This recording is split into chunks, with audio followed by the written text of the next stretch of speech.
If you're a self-taught guitar player like I was for several years, here are 5 reasons why you should take private guitar lessons, preferably in person. The first, and I think most important reason, is accountability. YouTube is great. There are tons of lessons on YouTube, most of them free, and you can even pay for some lesson platforms, and you can get pretty far, I think. And I have nothing against those. I put some of my own lessons up there as well. But the one thing you don't get, unless the lesson platform you sign up for has regular one-on-one meetings, is that kind of accountability you get from having to sit in front of someone every single week and display your progress. Something goes on in your brain when you know you have to preferably get in the car and go somewhere and sit with someone and play for your motivation. It's sort of like knowing that you're going to be going to the dentist. Knowing you're going to go to the dentist, you typically start brushing and flossing again, and you don't see the dentist, but once every 6 months. So a lot of times we're not motivated to do that until the very end. If we saw the dentist every single week, chances are we'd be brushing and flossing all the time because we'd have to, make an account for ourselves every week. You don't want a teacher that's overly negative and that really hammers you, unless you really need that kind of discipline, but you do want one that will hold you to it and ask you, how many times did you practice this week?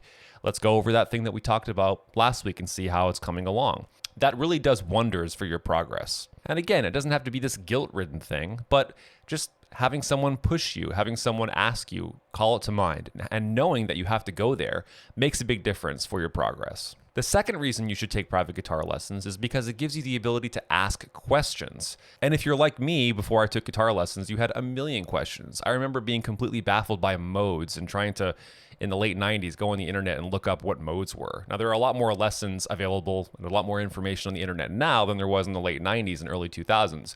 But still, if something puzzles you, or if you're not sure exactly what some explanation meant, you can't ask a live person questions. And a teacher can really do a lot of work with someone who knows what they don't know and say, this is the thing that's confusing me.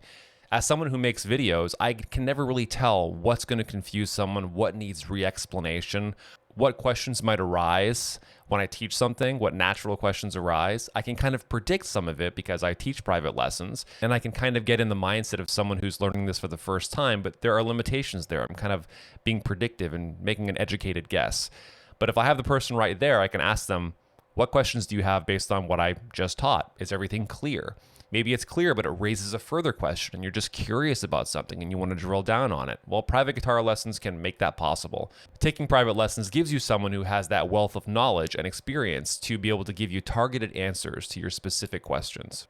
And you might just be curious about something and you might not find a lesson that really explains it in a way that you can understand, and you just want to know, well, what does this mean? What does this symbol mean? What does staccato and legato mean? What can I do with my hands to make myself play smoother or more quickly? Top 5 tips and all that might catch your question, but it might not. So being able to ask specific questions is a huge benefit of private guitar lessons. The third reason that I think self-taught guitar players should take some private lessons is because it enables a teacher to give you individualized lesson plans and individualized practice solutions. Once you get beyond the very basics of guitar, things split off pretty fast based on style, based on what kind of technique people want to master. So if you want to go into heavy metal, you might want to learn about tapping, palm muting. But if you're going into country, for example, maybe you want to know more about bending or playing with a slide. So the techniques can differ based on the style of music you want to play, but also the kind of theory you need to understand will differ as well. If you're playing rock and metal, you don't really need to know what a 7th chord is, but if you're playing jazz, that's absolutely something you need to know.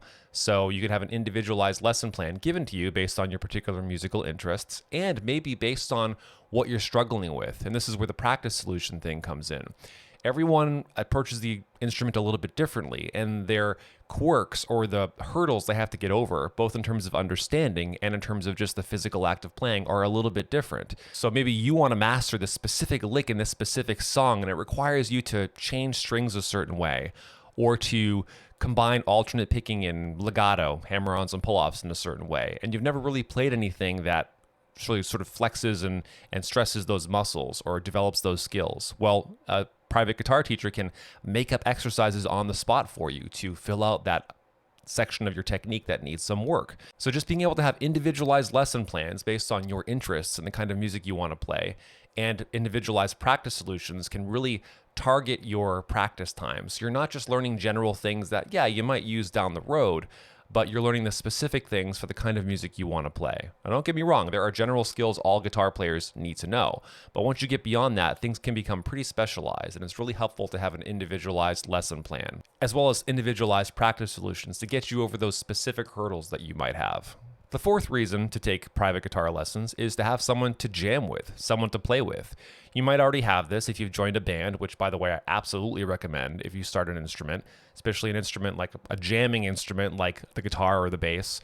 I was in a band after playing for like 3 months on the guitar, or at least I joined with some buddies who played bass and drums, and I was immediately playing.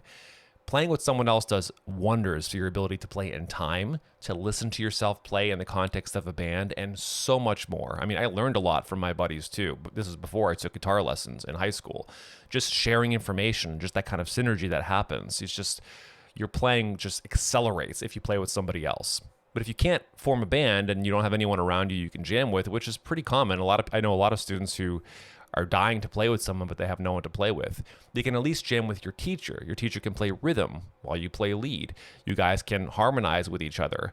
I play the drums as well. If your teacher can play a different instrument, you guys can have little jam sessions as well. Being able to jam with someone is just huge for your ability to progress. And having a private guitar teacher gives someone for you to jam with. The fifth reason you should consider taking private guitar lessons if you're self-taught is because it gives you someone to observe your playing and give you feedback. One thing a YouTube video can't do is monitor your playing and point out things that need to be changed.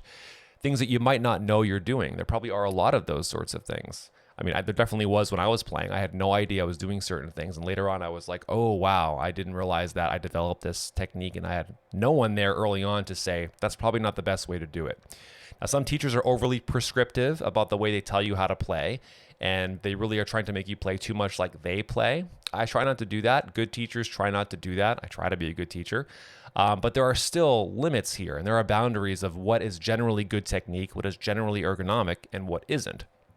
Just to give you a couple examples, I can't tell you how often I see beginners start playing and then move their thumb down here, right? Not realizing they don't have it on the back of the neck anymore. Or students who are just pressing down much too hard. And so I had one student, for example, I've had many students actually, who their guitar seemed to be perfectly in tune. They'd try to play something and it would sound like that. And I was like, oh, is your guitar out of tune? And I'd have them hand it to me and I'd tune it perfectly in tune. And I'd go like this and it would sound fine. I'd hand the guitar back to them and it would sound like this. And I was like, you're pressing down really hard on those strings, aren't you? And it turns out the person was. It turns out pressing too hard on the strings causes them to go sharp and screws up your intonation. Versus that person had no idea they were doing that until I pointed it out and just noticed it. It's not something they would have easily noticed themselves. They were an acoustic player first and they went to electric and they still had sort of bare hands, a bare hand grip on how they were playing. Small things like that. It's really hard to see yourself if you have no template to compare it to. Now, some teachers are, I think, overly prescriptive here. Instead of making you play well, they really try to make you play exactly how they play. And I think there's often more options within the realm of good playing than some teachers will say. But then again, other teachers are like, well, anything goes as long as the sound's being made. And that's not right either. There's a happy medium here in terms of boundaries on ergonomic or efficient or, good technique. And then on the outer boundaries, things that will probably get in your way. And a good teacher can look at what you're doing and see if you're within that bounds of reasonable playing, within the realm of ergonomic and good technique. All right, so those are 5 reasons why I think if you're a self-taught guitar player, it's a good idea to get some private lessons. It doesn't have to be with me. It can be with anyone. It doesn't have to be in person. It can be online, but I do think in person makes a big difference just because you can't jam if you're not with someone in person, and it just makes a few of these things a little harder to do. But just having that one-on-one time can make a huge difference in your progress. All right, thanks for watching. If you made it this far, if you like my content and it helped you, I'd appreciate a like and a subscribe. There's my dog Hazelnut back there. That usually helps with the views. See you next time.